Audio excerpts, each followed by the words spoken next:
programa Martes Democrático es un servicio de conferencias que ofrece el Congreso de la República, el cual está orientado a informar los principales temas del quehacer parlamentario y de importancia nacional, así como también recibir la expresión y las demandas de los ciudadanos que participan en nuestras actividades y articularlas con otros servicios institucionales como la participación de los ciudadanos y sus opiniones en los proyectos de ley que se debaten en las comisiones. En este sentido, a propósito de la publicación de la Ley 3709 el pasado 27 de diciembre de 2017, el día de hoy hemos invitado a la doctora Eliana Araujo Sánchez, quien se desempeña como presidenta de la tercera sala laboral de la Corte Superior de Justicia de Lima, quien nos brindará los alcances de la Ley 3079, ley que prohíbe la discriminación remunerativa entre varones y mujeres. Antes de iniciar esta importante disertación, vamos a presentar un video de saludo de nuestro primer vicepresidente del Congreso de la República, el doctor Mario Mantilla Medina.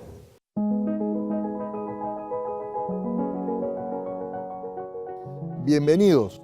Gracias por asistir hoy a este espacio de participación ciudadana. Mi nombre es Mario Mantilla, primer vicepresidente del Congreso de la República, miembro del Grupo Parlamentario Fuerza Popular.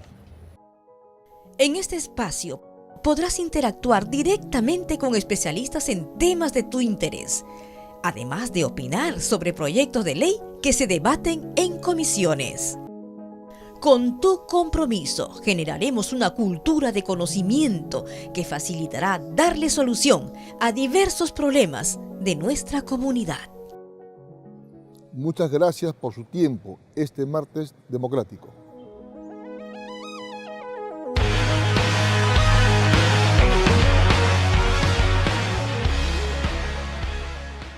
Vamos entonces a dar inicio ya a nuestra conferencia y damos la bienvenida a la doctora Eliana Araujo Sánchez, quien es especialista en Derecho de Trabajo Individual, Colectivo y Especial, Derecho Procesal Laboral, Derecho de la Seguridad Social y Derecho Administrativo y Procesal Contencioso Administrativo y Derecho Constitucional.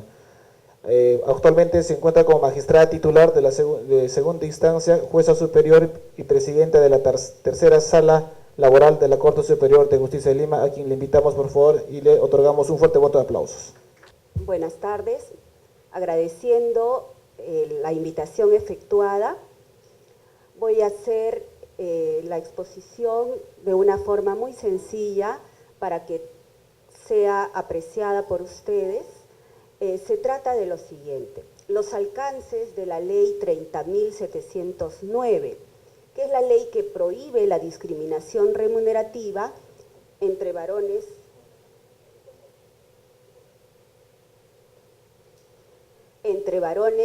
y mujeres. A ver, ¿por qué la publicación de la Ley 30.709 el 27 de noviembre de 2017? Porque ya el Estado peruano había aprobado, mediante una resolución suprema, el convenio de la OIT, el 183. Después vamos a ver qué dice ese convenio, y es muy importante. Entonces, ¿cuál es el objeto de esta ley? Es prohibir la discriminación remunerativa entre varones y mujeres mediante la determinación de categorías, funciones y remuneraciones que permitan la ejecución del principio de igualdad, el principio de igual remuneración por igual trabajo.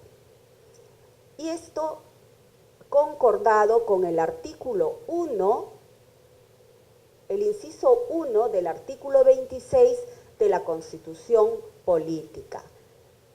A igual trabajo, igual remuneración. ¿Bien? Y también con una ley muy importante, que es la Ley 28983. Esa ley que estamos haciendo referencia en la diapositiva se refiere a la Ley de Igualdad de Oportunidades entre Mujeres y Hombres, y tiene en el artículo 4 algo sumamente importante en relación con el rol del Estado. Dice en el segundo inciso, adoptar medidas de acción positiva de carácter temporal encaminadas a acelerar la igualdad de hecho entre la mujer y el hombre, las que no se considerarán discriminatorias. ¿Qué quiere decir eso? Que es obligación del Estado peruano coadyuvar con medidas que aceleren la igualdad entre hombres y mujeres. A ver, tenemos el caso que en un centro de trabajo hay solamente 2 mujeres que realizan la función de 9 varones. Idénticas funciones. Entonces, el Estado tiene la obligación ahí de adoptar medidas que quizás para el resto de varones sean discriminatorias para ellos, ¿no? Porque miren, poniendo el ejemplo, ya son 9 varones y solamente 2 mujeres. Y entonces, con esta norma, con la 28983, que es la Ley de Igualdad de Oportunidades entre Mujeres y Hombres, posibilita que el Estado adopte acciones positivas de carácter temporal. Entonces, ¿qué podría? Estamos en un supuesto. ¿Qué podría hacer el Estado para que este terreno de desigualdad se convierta o se hace? Podríamos decir que se acerque a un terreno de igualdad. Podría decir que donde existan más hombres trabajando como técnicos de informática, se equipare el número con trabajadoras empleadas en el mismo cargo. Entonces podría decirse, ah, no, pero están imponiendo una situación de hecho. ¿Cómo las mujeres van a entrar tan fácilmente y se van a equiparar y ya no van a ser 2, van a ser 9, van a ser igual número que nosotros, dirán los varones?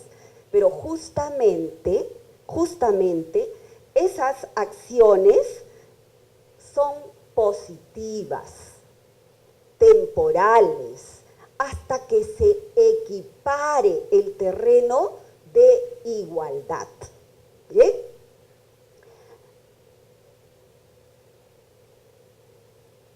El artículo 2 de la ley, la 30.709, señala que las empresas que cuenten con cuadros de categorías y funciones mantienen dichos cuadros, siempre que guarden correspondencia con el objeto de la presente ley.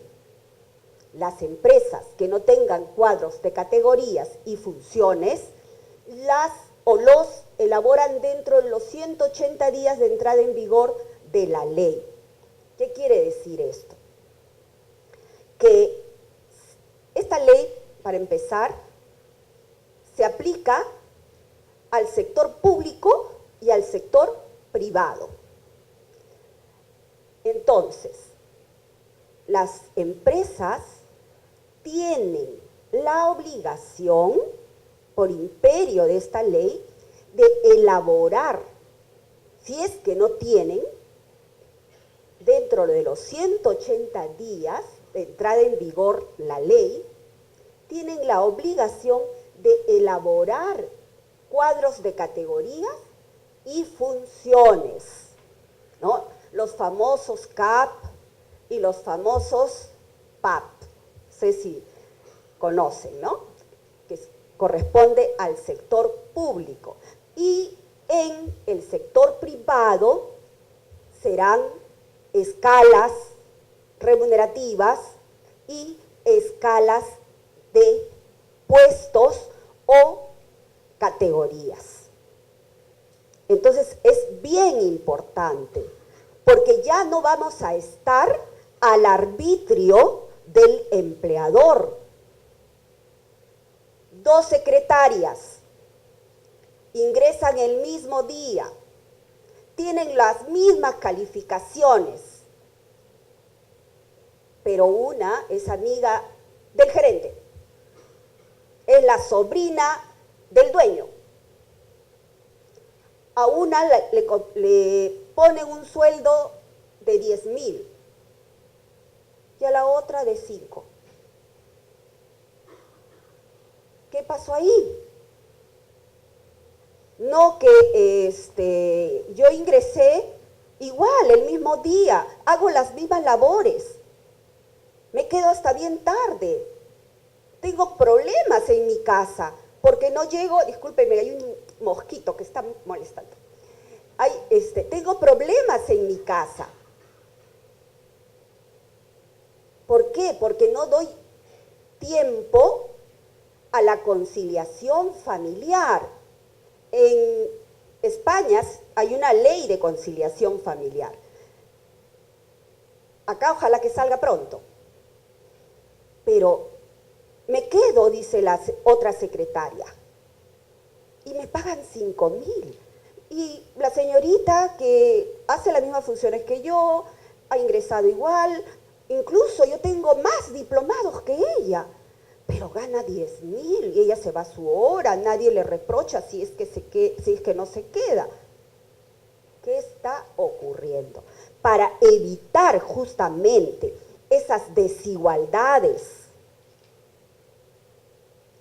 que no sabemos por qué ocurren, es que se ha dispuesto en forma imperativa que las empresas realicen sus cuadros, elaboren estos cuadros de categorías y funciones. Miren qué importante, si nosotros lo analizamos en una forma simple, como lo vengo haciendo, ¿no? Porque tenemos que entender lo que nos está diciendo el legislador. Esa es la idea. Y si esta norma no se cumple, entonces mejor no se hubiese emitido, porque crea expectativas, ¿no? Están creando expectativas de que al fin se va a lograr cuanto menos una equiparidad entre hombres y mujeres, y esas odiosas diferencias remunerativas y de categorías, si es que no existe una escala, un cuadro de categorías y funciones. Entonces, porque cuando existe un cuadro de categorías y funciones, ya sabemos a qué atenernos, ¿no? Entonces, esa es la importancia. Por otra parte, el artículo 3º, relativo a las categorías sin discriminación, nos indica que corresponde a cada categoría las remuneraciones que fija el empleador sin discriminación. Volviendo al ejemplo de las 2 secretarias, si existiera un cuadro de categorías y de remuneraciones, ambas secretarias ganarían igual. Y la diferencia sería en cuanto a antigüedad en el cargo, y otras características que pueden hacer variar, porque no olvidemos, señores, que también el Tribunal Constitucional, en su amplia línea jurisprudencial, nos dice que está bien, las diferencias pueden existir entre semejantes, pero esas diferencias tienen que ser motivadas, no tiene que ser por el libre arbitrio del empleador. El empleador, para hacer diferencias, en todo caso tendrá que utilizar la proporcionalidad y la razonabilidad en sus decisiones. ¿Bien?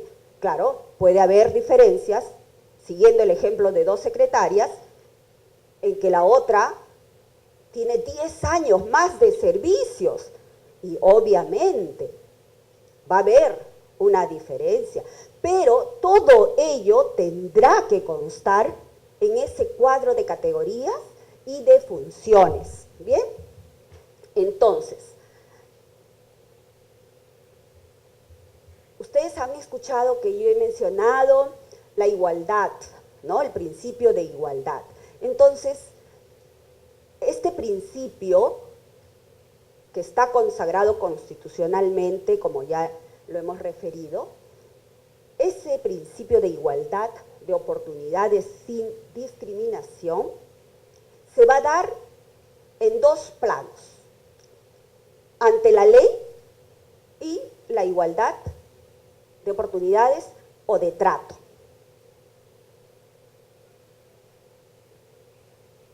Entonces, la igualdad ante la ley es para todos y lo aplica el legislador y también los jueces. Pero la igualdad de trato se refiere al ámbito de las actividades laborales. Es decir, en el terreno del centro de trabajo, en el trato entre el empleador y los trabajadores o un trabajador. ¿Ya? Entonces, ese aspecto es el que a nosotros nos interesa como trabajadores. Sin embargo, la igualdad ante la ley va a involucrar al Estado al momento de hacer las normas o a los jueces al impartir justicia. Y ambas funciones no pueden generar un trato diferenciado por razón de las personas, sino por la naturaleza de las cosas. ¿Bien?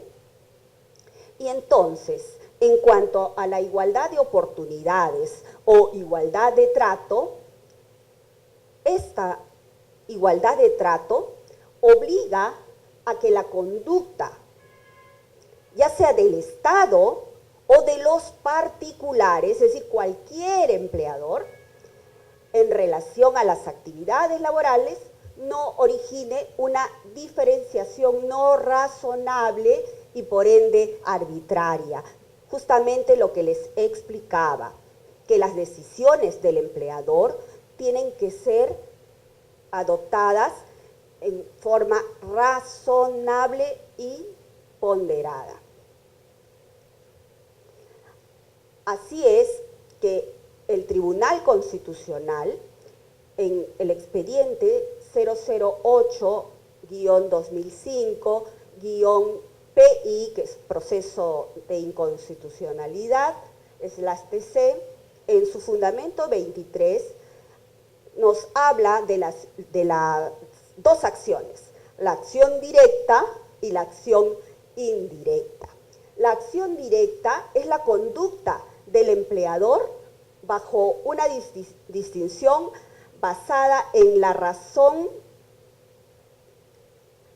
en una razón inconstitucional. Y en esta situación, el efecto perseguible se fundamenta en un juicio y en una decisión carente de razonabilidad y proporcionalidad. Es decir, el empleador lo que le dice es al trabajador, simplemente no quiero tenerte y te cierro la puerta para que no ingreses a trabajar. Y la norma nos indica, me refiero al texto único ordenado del decreto legislativo 728, que es el decreto supremo 003-97-TR, ¿no? Que señala entre sus normas que el trabajador solamente puede ser despedido por causa justa contemplada en la ley y en la Constitución, ¿no? Y para ello hay causas que pueden ser causas respecto a la conducta del trabajador, y en esas están, una de ellas es la falta grave, ¿no? Artículo 25 de la norma que he mencionado. Entonces el empleador, si considera que un trabajador ha cometido una falta grave, tiene un amplio abanico de faltas en el artículo 25, pero para adoptar cualquiera de ellas, tiene que ser una falta tan grande, tan ostensible, que ya no se puede seguir con la relación laboral. No porque me miró mal, porque me sacó la lengua, estamos llegando al ridículo en el ejemplo, ¿no? Pero es para ejemplarizar, ¿no?, que no puede ser cualquier falta, porque llegué tarde, porque dije tal vez en un raptus de locura, una insensatez como trabajador. Entonces, diga. Estoy en la exposición, al final creo que va a haber una ronda de preguntas, ¿no? Entonces, etcétera. Las tardanzas tienen que ser consecutivas. No puede ser porque hoy día llegué tarde porque, bueno, pues me quedé dormido, ya, pongámoslo así. ¿Inmediatamente el empleador me va a despedir? No, entonces es un acto arbitrario. Es lo que estamos hablando respecto a la acción directa. Sin embargo, existe la indirecta. El empleador comienza a realizar acciones encubiertas, ¿no? Encubiertas de constitucionales. No lo hace, como en el primer caso, en forma directa, sino que indirecta,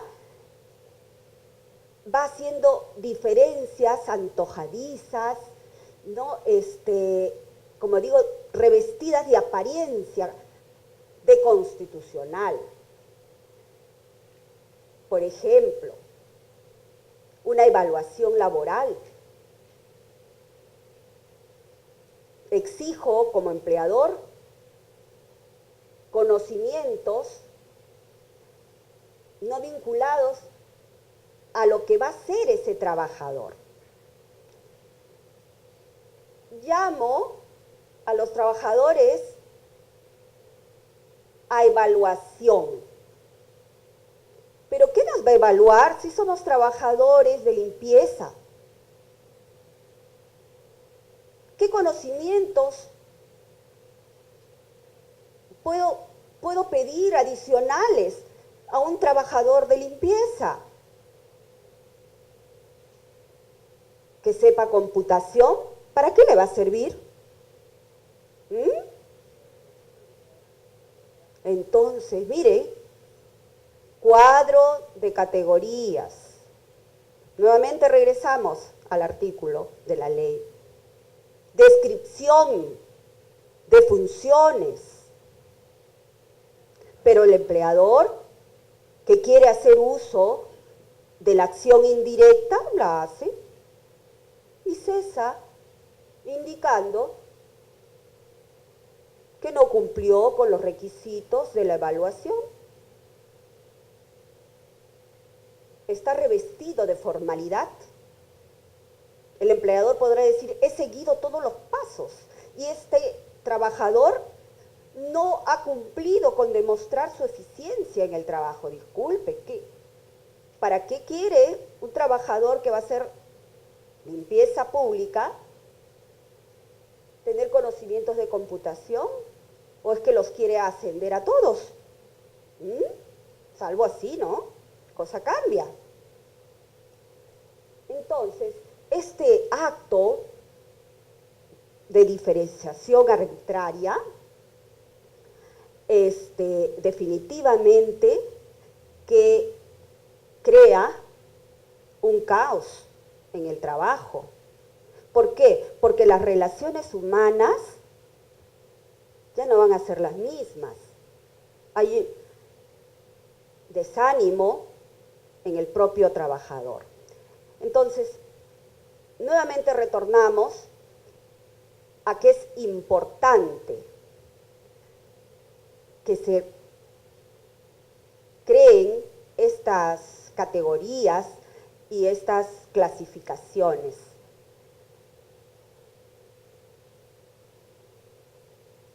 Luego tenemos la ley 28983, que en el artículo 6, literal F, señala la ley de igualdad de oportunidades entre hombres y mujeres, ¿no? Y se señala también la idéntica remuneración por trabajo de igual valor.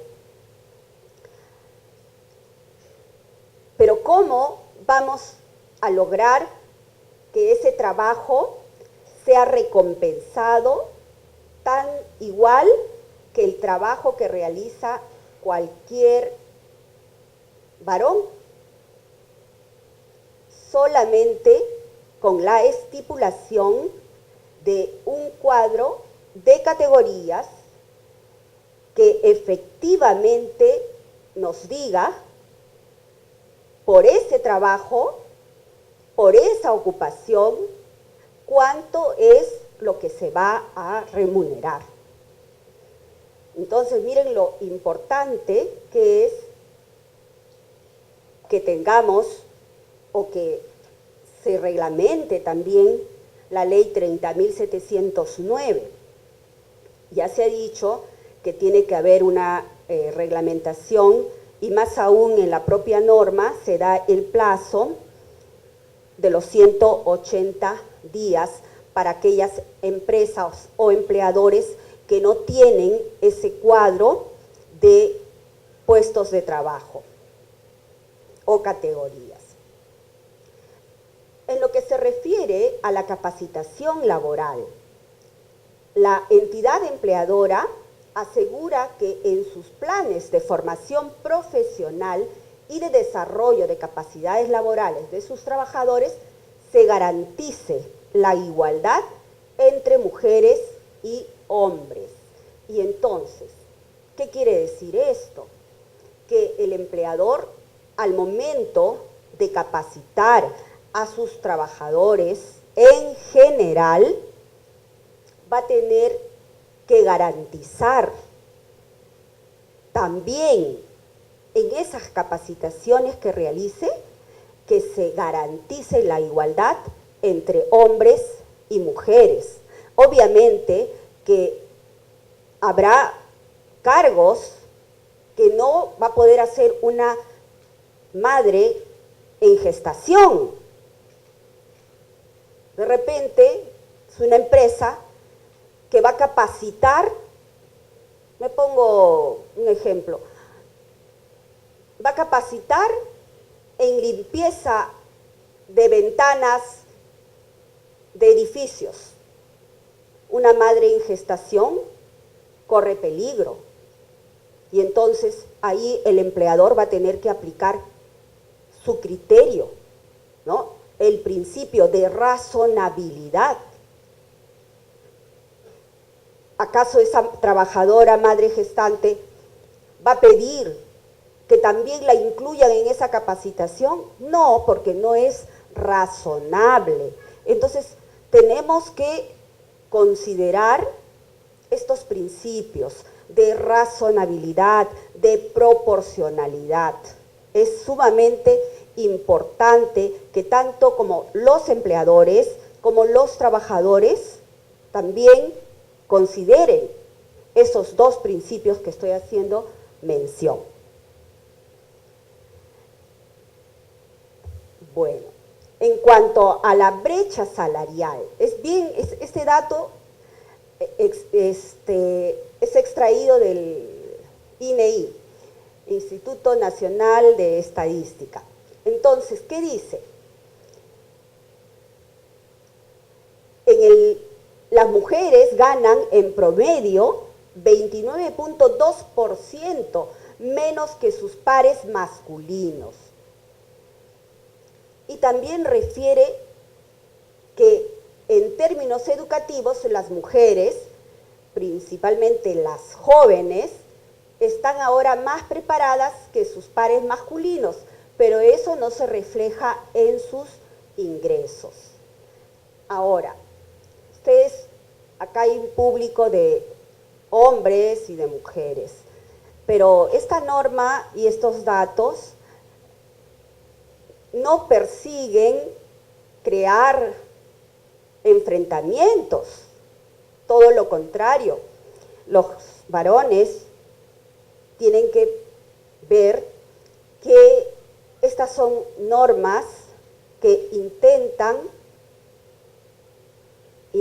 que la mujer adquiera una igualdad, ¿no? Una paridad. Cuando ya se logre la paridad, las normas también irán cambiando. Bueno, ese es el cuadro de mujeres y hombres según área de residencia. No se ve muy bien porque parece que lo han tomado de la impresa. Es una foto del documento que envié. No se ve bien. Pero ustedes de repente de ahí lo ven, ¿no? Bueno, del área rural, pero ahí está la información, ¿no? Y nos remitimos al instituto que lo ha proporcionado. Bien, en cuanto a las condiciones de trabajo en el ámbito público y privado, la entidad, no solamente a partir de esta ley, sino de siempre, tiene que garantizar un trato digno a sus trabajadores, un clima laboral en base al respeto y la no discriminación. Y lo que les decía, la conciliación familiar a la que me refería, la norma lo dice como la compatibilidad de vida personal, familiar y laboral. Hay que hacer memoria que el día tiene 24 horas, ¿no? Y la Organización Internacional del Trabajo nos señala que el máximo de horas para trabajar en forma diaria son 8. ¿Cuántas horas nos quedan de las 24 horas? Y entonces, 8 horas para el descanso, ¿no? Para dormir, para recuperar fuerzas. ¿Nos quedan cuántas horas más? 8. Y esas 8 horas justamente son para dedicarlas a la vida personal, a la familiar, porque no podemos pasarnos la vida trabajando. ¿Y los hijos? ¿Y los hijos? ¿Quién los cría? ¿Quién les habla? ¿Quién les dice, como la canción de Polo Campos dedicada a sus hijos, ¿no? ¿Quién les dice cariño bonito? ¿quién les canta al oído a los hijos? Papá y mamá tienen que hacerlo, ¿no? Entonces, esa división del trabajo, del descanso y del disfrute en familia no es por gusto, es porque el ser humano lo necesita. Y entonces, sigue la norma y nos dice que se garantiza particularmente la prevención y sanción del hostigamiento sexual. Y para estos casos se aplican las medidas establecidas en la ley 27942, que es la ley de prevención y sanción del hostigamiento sexual, ¿no? Eso nos remitimos a la ley correspondiente, que es todo un tema, por eso no lo trato, porque es un tema muy amplio, donde hay sanciones muy duras contra los empleados públicos. Así que nada de hostigamiento a los empleados públicos, porque hay sanciones administrativas incluso. Bueno, acá lo tienen para si es que tienen más interés al respecto. En cuanto al artículo 6º, la prohibición de despido y no renovación del contrato por motivos vinculados con la condición del embarazo o el periodo de lactancia. Esta parte de la norma es muy importante porque está prohibida que la entidad empleadora, sea pública o privada, despida o no renueve el contrato de trabajo por motivos vinculados con la condición de que las trabajadoras se encuentren embarazadas o en periodo de lactancia, en el marco de lo previsto en el convenio de la OIT, el convenio 183, sobre protección de la maternidad. Miren, las anteriores normas, que también les estoy haciendo referencia en este trabajo, solamente señalaban la protección contra el despido arbitrario respecto al embarazo. Desde el inicio del embarazo, porque cambió. Primero era después de los 3 meses. Después se modificó para bien desde el embarazo. ¿Bien? Pero miren ustedes, incluyen ahora el periodo de lactancia. ¿Y cuánto dura el periodo de lactancia? ¿Cuánto dura? ¿Ven las señoras o señoritas también? Claro, 12 meses. Entonces, la protección se extiende hasta los 12 meses, periodo de lactancia. Y entonces es importante recordar lo que nos dice el convenio 183 de la OIT sobre la protección de la maternidad. El Estado peruano, para ello, emitió una resolución legislativa, la 30.312, publicada el 22 de marzo de 2015 en el Diario Oficial El Peruano, en que aprueba dicho convenio. Después de la publicación, tiene que pasar 12 meses. Entonces, es a partir del 23 de marzo de 2016 que ya el Estado peruano tiene la obligación de su cumplimiento. Por eso es que se emiten todas las posteriores normas, como esta ley, la 28983, que es la... No es esa, me estoy confundiendo. Es la otra ley que señala la ampliación del descanso pre y postnatal. Antes eran 90 días, ahora 98. 98. Bien, seguimos. Entonces, para ello es necesario recordar lo que nos dice este convenio tan importante. El los artículos 8, 9 y 16. ¿Qué dice? El artículo 8. Es decir, primero, es muy importante la ratificación del Estado peruano de este convenio, que se emitió en el año 2000. Hemos tardado varios años, ¿no? Pero ya está. Entonces, ¿qué nos dice el artículo 8?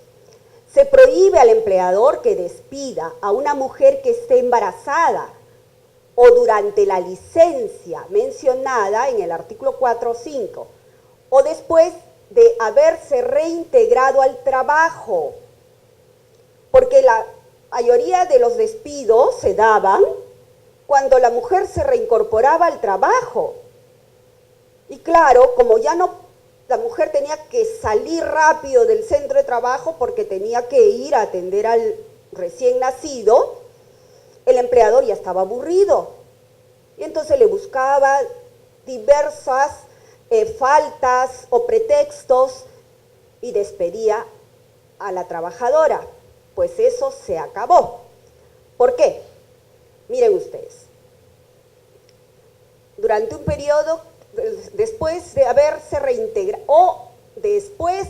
reintegrado al trabajo, durante un periodo a determinarse en la legislación nacional. Entonces, nuestra legislación nacional ha determinado durante el periodo de lactancia. No lo dice, estamos a la espera del reglamento, pero no dice cuánto va a ser. Pero si entendemos, sabemos que el periodo de lactancia es 12 meses, son esos 12 meses, ¿no? Y luego, excepto por motivos que no estén relacionados con el embarazo, el nacimiento del hijo y sus consecuencias. Bueno, claro, porque si esa trabajadora de la que estamos hablando, que es madre, que recién ha dado a luz, comete una falta grave, insostenible para la relación laboral, por más madre, el empleador va a estar en todo su derecho de cesarla. ¿Por qué? Porque está previsto en la ley, porque ha infringido seguramente uno de los incisos del artículo 25 del texto único ordenado del decreto legislativo 728. No podemos dejar de lado los derechos que asiste también al empleador, las facultades que se le reconoce como empleador, como dueño de esa empresa o como director de la misma. Entonces, si la trabajadora comete una falta grave, el empleador, independientemente de que esté en el periodo de lactancia, puede ser cesada. Claro que sí. Luego se garantiza a la mujer el derecho a retornar al mismo puesto de trabajo o a un puesto equivalente con la misma remuneración al término de la licencia de maternidad. Claro que sí, efectivamente, ¿no? Las trabajadoras, pues que retornan de su licencia por maternidad, las cambian de puesto. Un puesto que tanto ha luchado y de repente el empleador dice, ya no puedes estar en este puesto porque te vas a ir muy temprano o vas a ingresar un poco después, ¿no? Una hora diaria, ¿verdad? Por lactancia. Entonces no me convienes. Este convenio nos permite concordarlo con la ley, porque se incorpora a nuestra legislación peruana. ¿Bien? Bueno, el artículo 16, acá también lo tienen, es del convenio 183. Bueno, entonces, ¿cuáles son los cambios? ¿Cuáles son los cambios que implican la sujeción del Estado peruano al convenio 183? Como ya hemos dicho, a la dación de la ley 30.367, que es la que estaba buscándola, que es la ley que protege a la madre trabajadora contra el despido arbitrario y prolonga su periodo de descanso. Los 98 días que estábamos mencionando, ¿no? Y en su artículo 1 determina que es derecho de la trabajadora gestante gozar de 49 días, he puesto ahí, ¿no? O no veo bien, 48 días de descanso prenatal, 49, está bien, 49 pre y 49 días de descanso postnatal. Pero, ¿perdón? No, al final. Pero también puede, si la salud le permite y su médico lo aprueba, salir al final, cuando ya va a dar a luz, ¿no? Pero tiene que haber la aprobación del médico tratante, porque puede que esté trabajando y comiencen los dolores del parto.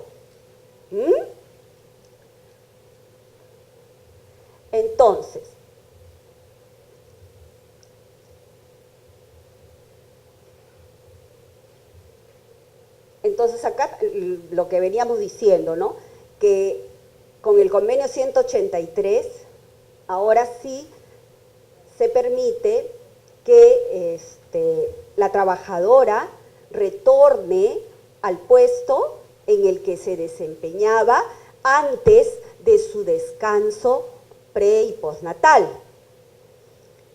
Entonces, y la otra modificación es al artículo 29, el inciso E del texto único ordenado del decreto legislativo 728, que es aprobado por el Decreto Supremo 003-97-TR, que extiende la protección, es decir, que no se le puede despedir contra el despido hasta los 90 días siguientes al parto, y lo acondiciona al hecho que la trabajadora demuestre haber comunicado su condición de embarazada al empleador.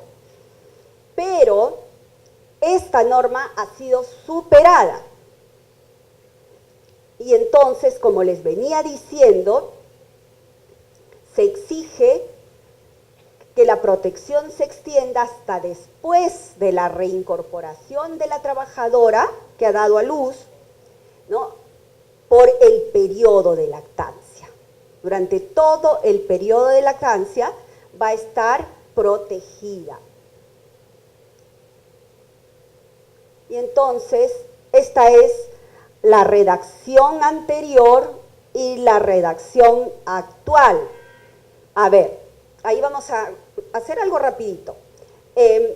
Nosotros tenemos en la normatividad vigente la única causal de retorno al trabajo es con el artículo 29 del Decreto Supremo 003-97-TR, que son las causales del despido nulo,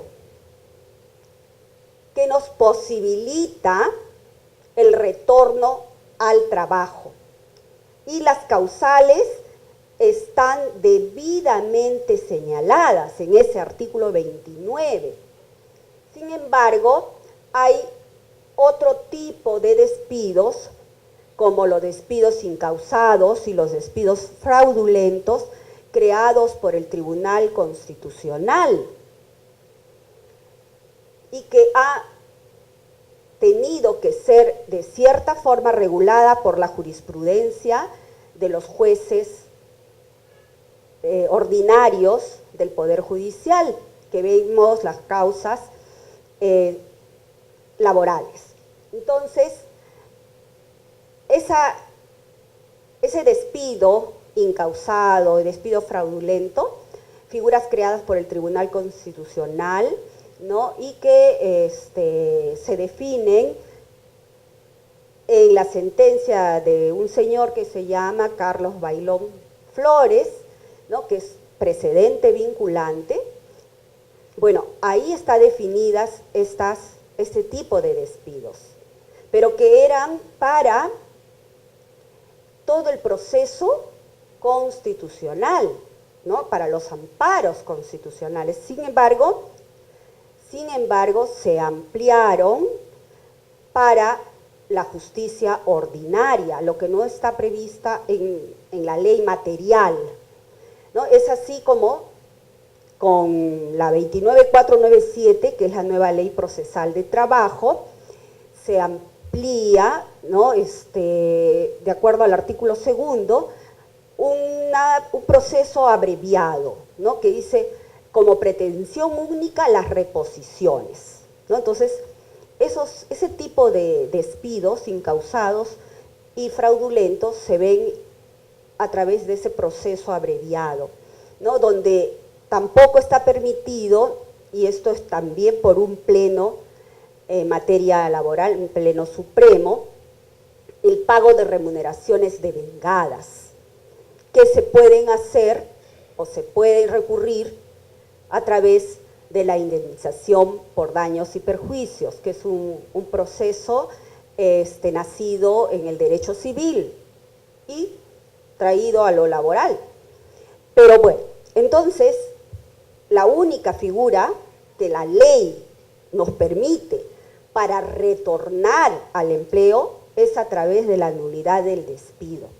Y en el caso de la ley que estamos comentando, la 30.709, modifica este artículo 29 y amplía su aplicación, ¿no? Entonces, el inciso E señala que el embarazo, el nacimiento y sus consecuencias o la lactancia, si el despido se produce en cualquier momento del periodo de gestación o dentro de los 90 días posteriores al nacimiento, se presume que el despido tiene por motivo el embarazo, el nacimiento y sus consecuencias o la lactancia, si el empleador no acredita en estos casos la existencia de causa justa para despedir. Miren, y acá la carga de la prueba es para el empleador. En los juicios laborales, la primera regla es que la carga de la prueba es para el empleador. Artículo 23 de la Ley Procesal del Trabajo. Pero quien tiene que probar el despido arbitrario, el despido nulo, dice, es el trabajador. Sin embargo, con esta ley que estamos comentando, cambia la figura. Y el que tiene que probar es el empleador. Dice bien claro, si el empleador no acredita en estos casos la existencia de causa justa para despedir. ¿Ya? Entonces, acá cambia la acción probatoria y se traslada al empleador. Y señala también, lo dispuesto en el presente inciso, se refiere al E, es aplicable siempre que el empleador hubiere sido notificado documentalmente del embarazo en forma previa al despido y no enerva la facultad del empleador de despedir por causa justa.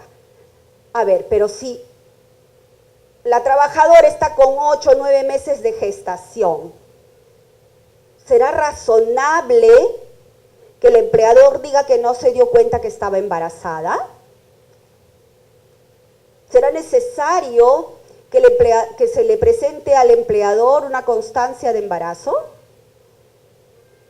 La jurisprudencia ha señalado que al ser evidente objetivamente, visualmente, el estado de gestación, y más aún, si la trabajadora ha pedido permiso para irse a hacer sus controles de embarazo, no puede decir el empleador que no tenía conocimiento del embarazo.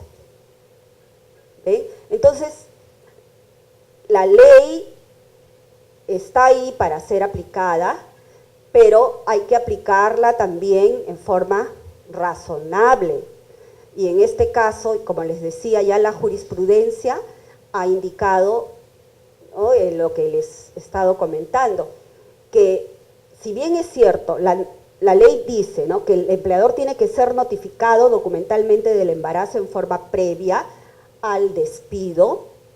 Si la trabajadora está con 8 meses de gestación, es evidente, y le ha pedido permiso para irse a hacer sus chequeos, sus consultas de rutina, ¿no?, por su estado de gestación. Entonces, ante una situación evidente, no se puede solicitar que le haya comunicado documentalmente. ¿Ven? Entonces, pero si tiene 1 mes o 2 meses de gestación, ahí sí se aplica esta norma en ese sentido, que tiene que presentar documentalmente su estado de gestación. ¿Bien? Bueno, y esto ya es una sentencia que emitimos nosotros en la sala que yo presido, en el expediente 13432 del 2014, en el fundamento 13º y 15º, en el que se resuelve revocar la sentencia de primera instancia que declaraba infundada la demanda, y nosotros la reformamos y la declaramos fundada y ordenamos que la demandada reponga al accionante a su puesto habitual de labores o a uno de similar naturaleza a la fecha de cese, porque la demandante, antes de finalizar su vínculo laboral, se encontraba en periodo pre- y postnatal y solicitó su permiso de lactancia. Y se aplicaron las normas del convenio 183 que estamos comentando, ¿no? Y yo puedo dejar también para los que quieran, ¿no?, una copia de esta sentencia que fue emitida el 21 de abril de 2016 y que en el 13º, considerando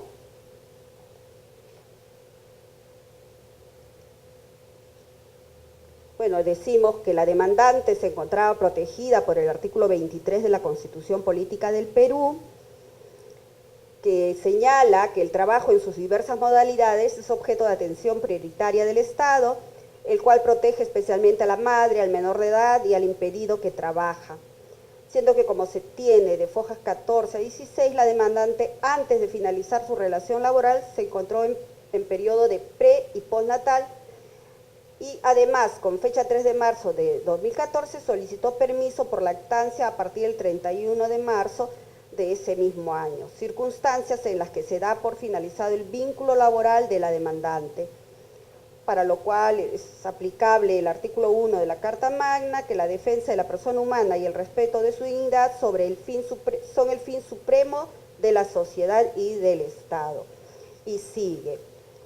Y en esta causa, como les decía, dimos la razón a la trabajadora porque había sido cesada justamente cuando estaba en el periodo de lactancia. Y aplicamos el artículo el convenio 183 de la OIT, cuando todavía no se expedía la ley, ¿no? Y la ponente es la que habla. Entonces, con eso finalizado mi exposición y agradezco la atención brindada.